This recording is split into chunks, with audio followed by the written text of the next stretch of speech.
Okay, so we've got some time today. We're waiting for our levels, and as we wait for our levels, why don't we spend today's stream understanding what the global perspective is on Bitcoin, so that we can plan for the next few weeks to come and just get a clear idea of what's going on, especially with the Bitcoin price action. Before we do any of that, don't forget we've got Bootcamp coming up at the last Sunday of this month. So if you do want to get involved with that, feel free to go on the website and you can sign up straight away, or you can contact me on Discord and we can discuss. You can also contact us on WhatsApp, and you can just click that and you'll be able to get hold of myself or one of the team members. Otherwise, we've also got our variant trade journal that we're giving out. This is a key tool in terms of progressing as a trader. Now, if you're serious about trading and you're serious about actually taking this seriously, doing it full time or even part time, or just doing it, as a side hustle potentially, I would recommend you get a trade journal. Now, a trade journal is something where you can use to track your trade, track your progress, track your thought patterns, your thinking framework, and just track what's going well. Otherwise, just the way the market's trending up and down, that's kind of how your trading is going to go, unless you approach trading in a professional, systematic way. And that's really when my trading game leveled up, and that's when it changed. So if you do want access to this, I'm giving this for free. Hit me up on Discord. To qualify for this, make sure you hit that follow button and follow on all social media platforms. All right, so let's get straight into Bitcoin price action. Let's see what's going on. So let's start. We're going to start on the week on a monthly today. Usually we get straight into the price action, but today we're going to start on the monthly and just get a global idea of what's been going on with Bitcoin. We don't really need the indicators just yet, so I'm going to minimize this because we don't need Market Cipher at the minute. All right, Market Cipher can stay where it is. All right, let's quickly look at what our setups were. Yeah, we haven't really had a setup that's actually given us a confirmation we want, so we don't really need to go over that. So let's have a fresh piece of paper and let's talk about what Bitcoin has been up to. Right, so on the monthly, as of April 2020, Bitcoin has produced higher high. This is just based purely market structure analysis here. Higher high, and then it's produced a low. It's SFP that high, okay, which means it didn't break above that level. And because it didn't break above that level, bulls tried to push it higher than that prior high. They couldn't do it. And so because of that, we rallied all the way down. Now we rallied down, breaking structure here. So we broke structure bearishly here. And that breaking structure, came around, June 2022, and then we broke bearishly. Now, based off of that bearish breaking structure, what do we expect? Well, after a breaking structure, you expect a pullback into that supply zone. This whole thing is a supply zone. To get a potential retracement that should have looked like this, or should have looked like that, or should have looked like that. All right, or even an SFP of that prior high for that flush down. But did we get any of that? No, we did not. Instead, Bitcoin went ahead and said, you know what? I'm going to conjure up the strength and I'm going to put in an all-time high. I'm going to break that all-time high and I'm going to, get all the way to the top, and I'm going to do my best to take out that prior level, which had all the bulls in the market very excited. The world of crypto is come back to life, and everyone's talking about Bitcoin. Everyone's talking about altcoins. Everyone's talking about these meme coins, and we're seeing, where could this bull cycle go? All right, we've also had the Bitcoin halving earlier last month, and so lots of people are thinking, well, it's time to start to stack your bags, and it's time to start to get involved into the market. All right, if you've got involved from around here, great, you're in great profits. Now, this is a very pivotal time. Why is this pivotal time? It's pivotal for various reasons. First of all, if you entered Bitcoin at the tail end of the bull cycle, the last bull cycle, so we're talking if you got involved in April 2021 or if you got involved in November 2021, right, you are only starting to just see profits.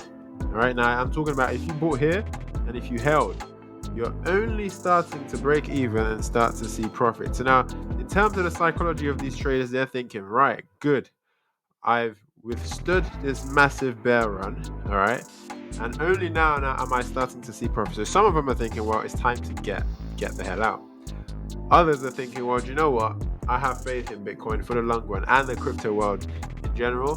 So I'm going to hold this and I'm going to see where this bull market can take us. All right, so that's what some of those guys are thinking. Now, this is what the monthly says. Now, you have to ask yourself, on the monthly, have we broken structure? Well, on the monthly, let's take a look. If we draw this a line from this high all the way across, it looks like, yes, we have broken structure. However, we haven't broken structure convincingly, all right? And this is something we have to be aware of. We're not quite out of the woodworks, so to speak. What we would like to see in terms of a convincing breaking structure, I want to see something above $80,000. A bull bar like that. Let's make that a nice bull bar. A bull bar like that above $80,000, that will do us well. All right, then we'll say, cool, we're out of this massive range. All right. Now, because we haven't done that yet, I am skeptical, and I think it pays to be skeptical, especially in the crypto world. I'm skeptical because if we haven't broken across or above this prior all-time high convincingly, it puts the potential of a PO3 play. Now, what is a PO3 play? A PO3 play is quite straightforward. It's where you have your accumulation. Followed by your accumulation, you have your manipulation of retail traders, and then you have your expansion. And what do I mean by that? What I mean by that is usually you have, that first high been set, then you have that range you develop, and then you break out of that range, but not a convincing break. This is what we're seeing at the moment, potentially. And because we don't have a convincing break, there is a chance we could break that upwards range and rally all the way down for that expansion leg. So what have we got here? We've got accumulation, manipulation, expansion. This is just something to be aware of, and I believe the threshold, all right, the upper limit for us to be clear from this zone is around that $80,000 mark, all right. So that's what the monthly looks like. So where do those levels look like to us? Well, here we've got our accumulation. Okay, as far as I'm concerned, this could be our manipulation. Okay, we've still got a way to go before we break that $80,000, and then post that manipulation, there is room for an expansion. All right, this is just a thought. All right, remember, trading is all about planning your trades and trading your plans. So that's what the monthly looks like. That's our monthly outlook. We've had this decisive bull trend bars, consecutive bull trend bars. We had this indecision bar over here, followed by a very aggressive move up, followed by another aggressive move up, and what looks to be now a bear trend bar, which was a pause bar, which is the month of April. And now it seems like the month of May may be looking to rally above that prior 2 months, or potentially wick the top of March and then head further down. All right, well, that's a monthly. Let's get straight into the weekly. Well, as far as the weekly, I'm not going to waste your time by talking about all of this weekly price action. We're in this decisional leg, we're in this proximal leg, so why don't we analyze the proximal leg? So what does a proximal leg look like? It looks like this: higher high, higher low.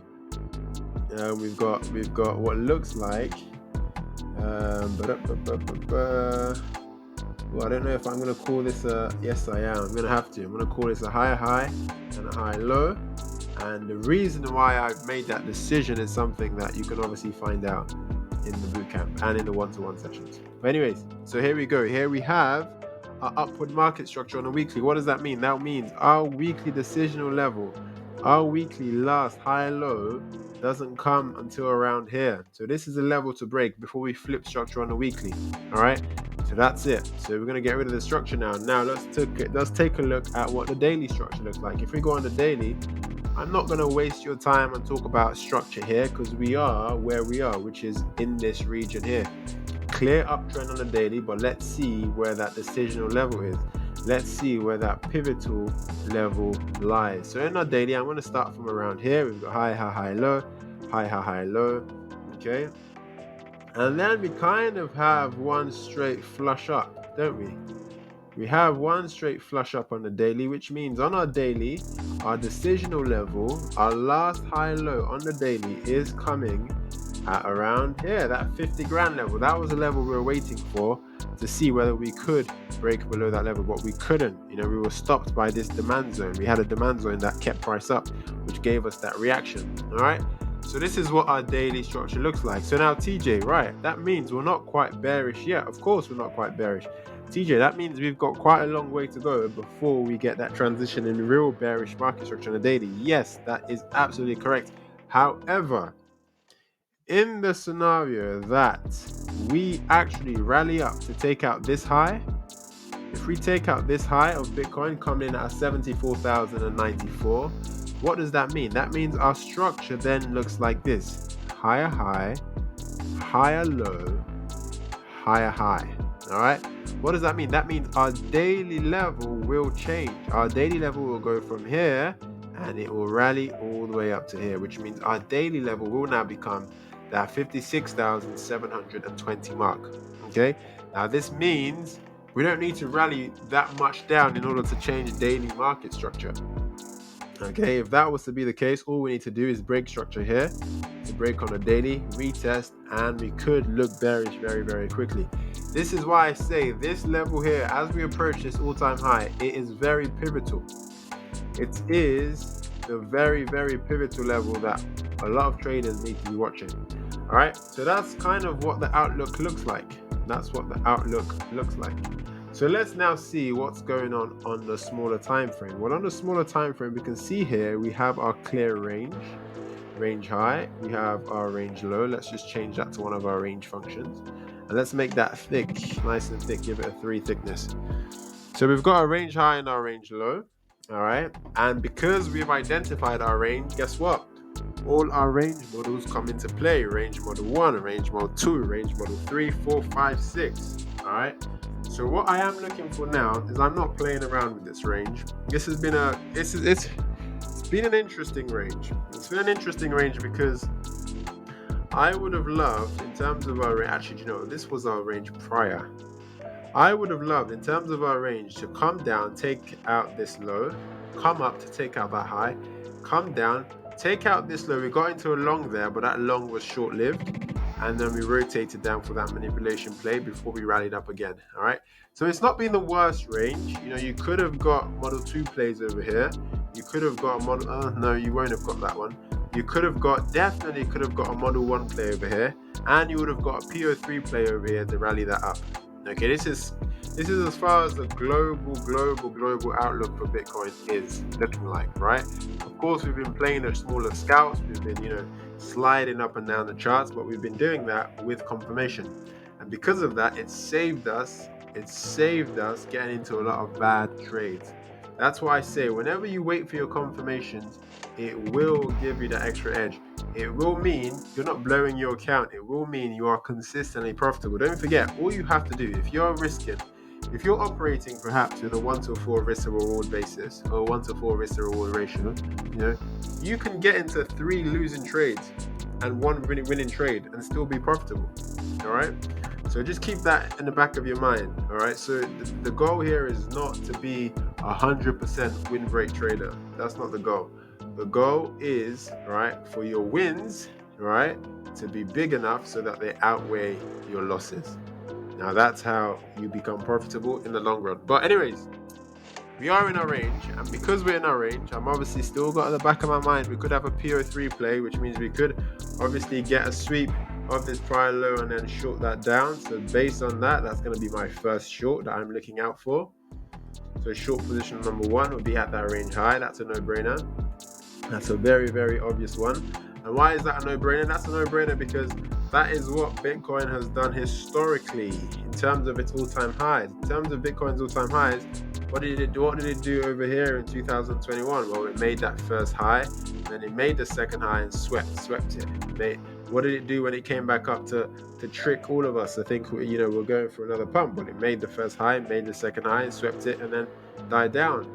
What did it do at this low? When it made the first low, made the second low, and then it swept it. All right, that's what Bitcoin loves to do. That's what it does every single time. So history does repeat itself. You just have to study the history. All right, so what we've got here now is we've got a similar potential of that play. Now, I'm not saying we are 100% going to reflect or deflect from this high.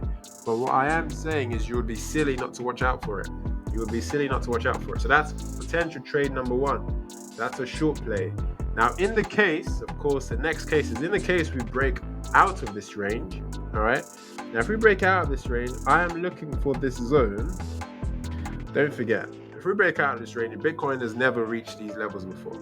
This is unprecedented price levels for Bitcoin. Bitcoin will be mirroring perhaps what gold is doing. Gold has been on a rampage since, and it's broken all-time highs, and it's still going up. All right, and Bitcoin will be in price discovery mode. What does that mean?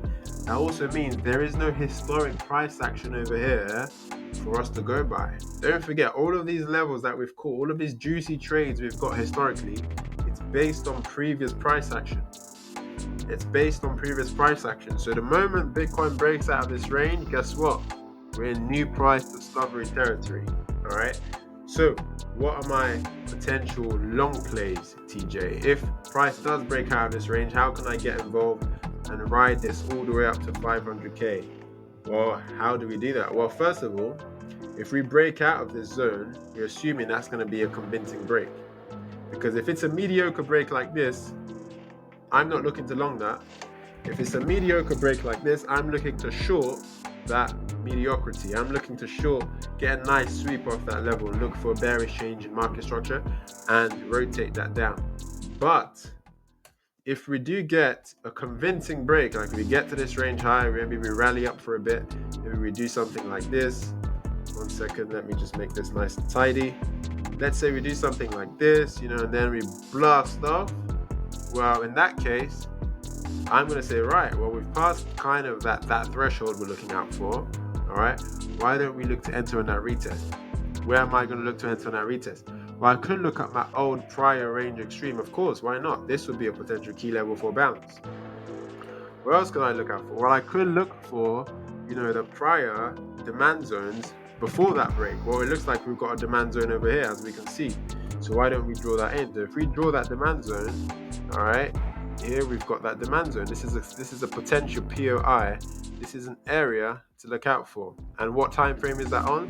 That's a daily demand zone. All right, so we're going to plug that in. We're going to put a daily. Okay. So not only do we have a daily demand zone there, we also have another daily demand zone all the way here. But if Bitcoin rotates all the way down, it breaks structure and then it rotates this becomes a failed demand and then it comes all the way down here. Should I be concerned? Of course I should be concerned. Of course I should be concerned. Why would Bitcoin break structure all the way up just to retrace all the way down here? This is very, very, very extreme retracement. All right. Will I, as a result, not look out for a flip in market structure there? Of course not. I'm still going to look for a flip in market structure there, but I'm going to be apprehensive that flip could very easily turn into another flip, which takes us further down. All right. Just to be aware. So this is a POI, potential area of interest number 1, potential area of interest number 2. All right. And this is in the bullish case. All right. Now, also, what am I going to look out for? Well, at the moment we break out of this, I'm going to look for the volume profile in this region. As of now, the volume profile looks like this. It looks like we've got a value area high coming in at 68,492. We've got a POC coming in at 64.70, and we've got a value area low coming in at 61,061. That might change. That probably will change as price develops. That probably will change. So you have to track that all the way up until we break out of that range. Okay, so it's a very active process getting these levels. It's a very active process. Now, after it's broken structure, great. We can have a more static approach. But right now, it's still a very active process. All right. So this will be my position for trade number 1, position for trade number 2, but a bit more risky. All right. And I will have to manage that if I do that. Now, is there a chance that we do not take this all-time high? And is there a chance that we rotate down prior to taking this all-time high? Well, let's take a look. Let's take a look and see, do we have any zones here that could be, all right, yes we do. That could be the initiators for that reaction. We have an 18-hour supply zone up here, all right? We have an 18-hour supply zone, so we have to mark that in. We've got an 18-hour supply zone up there, and if we drag that across, all right, we have a potential place for reaction, all right, and that will be a nice range model to play. So what does that mean? That means, Bitcoin could rally up. It could continually rally up, right? But it could potentially wick this level and then start that rotation, break structure. Hopefully it retraces and then we rally that down. That is a potential play, okay? So that's something to be aware of. And that has happened before, where Bitcoin doesn't quite sweep the prior high, but it definitely reacts off a supply zone for that rotation. Remember, supply zones are like magnets. They're like the fuel that allows price to do what it does. And usually what you see after a supply zone is a clear breaking structure, and that's why we look out for breaking structures post supply zone. Now what do I mean? Well, we had a supply zone here which we reacted from price came up, boom, bang, broke structure. All right, so we could have looked to enter that short there. We also had another supply zone here. What did price do? Price came up, boom, bang, broke structure.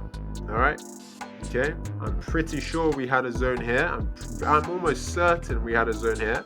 All right, and we did. It's one of the ones I missed, and I said that on stream earlier in the week. What did price do after? Price came, boom, bang, broke structure. Okay, that break took place there.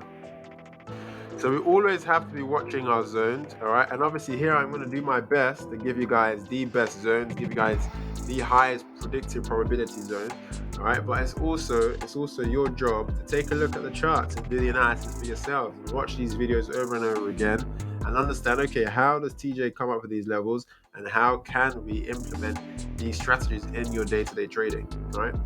So that's it. That's what I'm looking out for. This range it's been a good range. It's been a long range. It's almost approaching 70 days now. All right, and it's still going. We're still in this range. So we're looking for potential trade number 1. We're going to say that could react off that zone or the high. We've got potential trade number 2, which is a long from this zone for that continuation play to follow in on the action. And as far as high probability positions, we've also got potential play number 3. Of course, if we do break out of the range, we've got the pullback to zone to consider, but we'll talk about that when the time comes. As of now, these are the next trades I'm watching. Okay, so if you found this information useful, all right, if this has made it a little bit more clear what Bitcoin is up to, feel free to hit the boost button, feel free to hit the follow button, because the more and more we get this information out there, I believe the more and more we can actually educate beginner traders, the more and more we can educate intermediate traders, so they're not getting lots of junk and lots of rubbish off of YouTube. All right, so anyways, it's been a pleasure and I will see you tomorrow.